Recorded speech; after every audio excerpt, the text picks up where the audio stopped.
ಗುಲಾಮಗಿರಿಯ ವಿರುದ್ಧ ಬಂಡೆದ್ದು ದಂಡು ಸೇರಿಸಿ ಬ್ರಿಟಿಷರಿಗೆ ಸಿಂಹ ಸ್ವಪ್ನವಾದ ಗೆರಿಲ್ಲಾ ತಂತ್ರದ ರೂವಾರಿ ಕ್ರಾಂತಿವೀರ ಸಂಗೊಳ್ಳಿ ರಾಯನ್.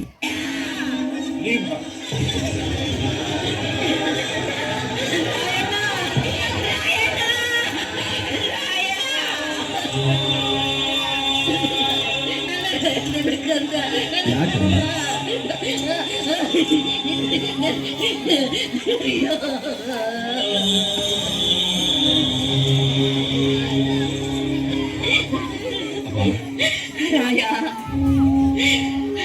ಕುತ್ತಿಗೆ ಹಗ್ಗ ಬೀಳೋ ಹೊತ್ತಿನಾಗು ಎದೆ ನಡಗದ ಹಾಗೆ ನಿಂತರೋ ಈ ನಿನ್ನ ಗುಂಡಿಗೆ. ಎಂಥ ಗುಂಡಿಗೆನೋ ಯಪ್ಪ, ನಿನ್ನಂತೋನ್ನ ಹ್ಯಾಂಗ ಗಲ್ಲಿಗೆ ಹಾಕುತ್ತಾರೋ, ಹ್ಯಾಂಗ ಗಲ್ಲಿಗೆ ಹಾಕುತ್ತಾರೋ ಯಪ್ಪ. ಕಿತ್ತೂರು ತಾಯಿ ಕತ್ತಿಚ್ಚಿದಂತ ನೀಚ ಮಂದಿಗ ನನ್ ಕೊಲ್ಲದೇನು ದೊಡ್ಡದಲ್ಲವ. ಅಯ್ಯೋ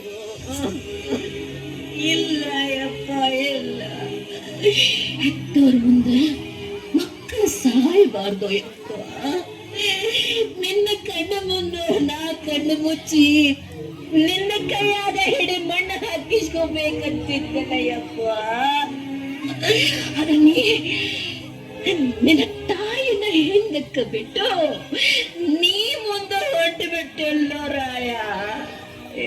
ಇದು ಯಾವ ನ್ಯಾಯ? ಇದು ಯಾವ ನ್ಯಾಯ? ಇದು ಯಾವ ನ್ಯಾಯ? ಬೇಡವ, ನೀ ಅಳ್ಬೇಡವ. ನೀ ನನ್ನ ದೇಶದ ಸಲುವಾಗಿ ಎತ್ತಿ ನಾನೇನ್ ತುಡುಗ್ ಮಾಡಿ ಗಲ್ ಶಿಕ್ಷೆಗ ಗುರಿಯಾಗಿನಿ. ನಾಡುಳ್ಸಕ್ ಹೋರಾಡಿ ವೀರ ಸ್ವರ್ಗ ಪಡೆಯೋಕ್ ಹೊಂಟೀನಿ. ನಾ ಒಬ್ಬ ಸತ್ರ ಏನಾತು? ನಿನಗಿನ್ನೊಬ್ಬ ಮಗ ಅದನ, ಮೊಮ್ಮಗ ಅದನವ. ರಾಯ, ನನ್ನ ರಾಯ, ನನ್ನ ರಾಯ ಇಲ್ಲದ ಯಾಕನಲ್ವಾ? ಇವರೆಲ್ಲರನ್ನು ನೇರು ಕುಣಿಕೆಯ ಬಲಿಗೆ ಕರೆದುಕೊಂಡು ಹೋಗೆ. ಬೇಡವ, ಅಳ್ಬೇಡವ. ಜನ್ಮ ಜನ್ಮಕ್ಕೂ ನಿನ್ನ ಮಗನಾಗಿ ಹುಟ್ಟು ಹಂಗ ಆಶೀರ್ವಾದ ಮಾಡಿ ಸಂತೋಷದಿಂದ ನನ್ನ ಕಳ್ಸ್ಕೊಡವ. ಏನಂತ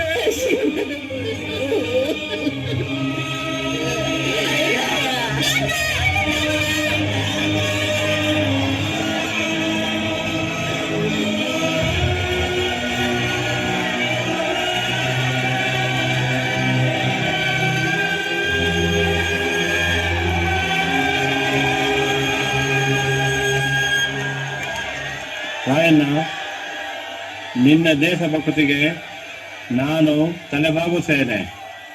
ನಿನ್ನ ಕೊನೆಯ ಆಸೆ ಏನು? ಸಾಹೇಬ್ರ, ನನ್ನ ದೇಶ ಬಾಂಧವ್ರಿಗ ನಾ ಕೊನೆ ಸಂದೇಶ ಹೇಳ್ಬೇಕು. ಓಕೆ, ಅಣ್ತಂದಿರ, ಅಕ್ಕಂಗಿರ, ತಂದೆ ತಾಯಂದಿರ, ನಿಮ್ಮ ಅಭಿಮಾನಕ್ಕ ನಾ ಕೈ ಜೋಡಿಸ್ತೀನಿ.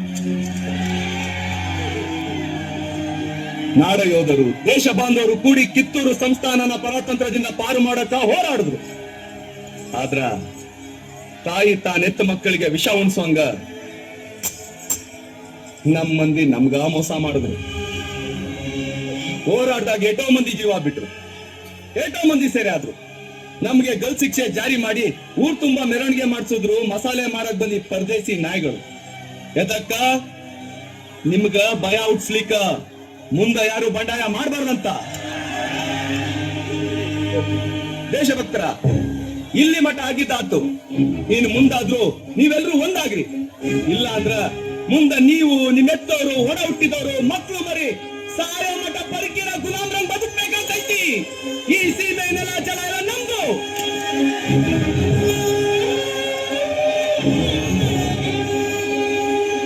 ಇನ್ನೊಬ್ರು ದಾಸದಾಗ ಬದುಕೋ ಅಗತ್ಯ ನಮ್ಗಿಲ್ಲ. ಅದಕ್ಕ ಇವತ್ತೇ ಕಂಕಣ ಕಟ್ರಿ, ಒಗ್ಗಟ್ಟಿನಾಗ ಬಲ ಐತೆ ಅಂತ ತೋರಿಸ್ಕೊಡ್ರಿ. ಅನ್ಯಾಯ ವಿರುದ್ಧ ಹೋರಾಡಕ್ಕ ಅಂಜಬೇಡ್ರಿ. ಒಂದಾಗಿ ಬಂದಿರೋ ಬಿಳಿ ನಾಯಿಗಳನ್ನ ಬಡ್ದೋಡಿಸ್ರಿ. ಕಿತ್ತೂರ್ನ ಸ್ವತಂತ್ರ ಮಾಡ್ರಿ. ನೀನು ಚತ್ತ ಮೇಲೆ ಕಿತ್ತೂರು ಸ್ವಾತಂತ್ರ್ಯವಾಗಲು ಸಾಧ್ಯವೇ ಇಲ್ಲ. ಮುಚ್ಚೋ ಬಾಯಿ. ಇವತ್ತಿ ಒಬ್ಬ ರಾಯ ಸತ್ರೆ ಮುಗಿತು ಅಂತ ತಿಳಿಬೇಡುವ ಅರಿವುಗೇಡಿ. ಮುಂದ ಈ ದೇಶದಾಗ ಮನಿ ಮನಿಗೂ ದೇಶಾಭಿಮಾನಿ ಮಕ್ಕಳು ಇರ್ತಾರ. ನಿಮ್ಮನ್ನ ಪೆನ್ನಟ್ಟಿ ಹುಚ್ಚು ನಾಯಿ ಬಡ್ದಂಗ ಬಡಿತಾರ. ಆಗ ನಟ್ಟ ನಡು ರಾತ್ರಿ ಆಗ ನಮ್ಮ ದೇಶ ಬಿಟ್ಟು ಕಳ್ಳರಂಗ ಓಡೋಗೋ ಪ್ರಸಂಗ ಬಂದೇ ಬರ್ತೈತಿ. ಭರತ ಭೂಮಿ ಸ್ವತಂತ್ರ ಆಗ್ತೈತಿ, ಕರುನಾಡು ಸ್ವರಾಜ್ಯದ ಬೀಡಾಗ್ತೈತಿ. ಅಲ್ಲಿ ಮಠ ನನ್ನ ಆತ್ಮ ಮನಿ ಮನಿಲೂ ಕ್ರಾಂತಿ ಜ್ಯೋತಿ ಎತ್ತೈತಿ. ಜ್ಯೋತಿ ಹರ ಹರ ಮಹಾದೇವ್!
ಜನವರಿ 26ರಂದು ಗಲ್ಲಿಗೇರಿದ ಸಂಗೊಳ್ಳಿ ರಾಯಣ್ಣನ ಕಳೇಬರವನ್ನು ಅಲ್ಲಿದ್ದ ಅವನ ಅಭಿಮಾನಿಗಳು ದೇವಲೋಕದ ಪಾರಿಜಾತ ಪುಷ್ಪಮಾಲೆಯಂತೆ ಎತ್ತುಕೊಂಡೊಯ್ದು ಸಮಾಧಿ ಮಾಡಿದರು. ಫಕೀರನ ವೇಷದಲ್ಲಿದ್ದ ರಾಯಣ್ಣನ ಆಪ್ತ ಸ್ನೇಹಿತ ಬಿಚ್ಚಿಗತ್ತಿ ಚೆನ್ನಬಸ್ಸು ಆ ಸಮಾಧಿ ಮೇಲೆ ಆಲದ ಸಸಿ ನೆಟ್ಟು ನೀರಾಕಿ ಬೆಳೆಸಿ ಅಲ್ಲೇ ವಾಸಿಸುತ್ತ ಇಹಲೋಕ ತ್ಯಜಿಸಿದ.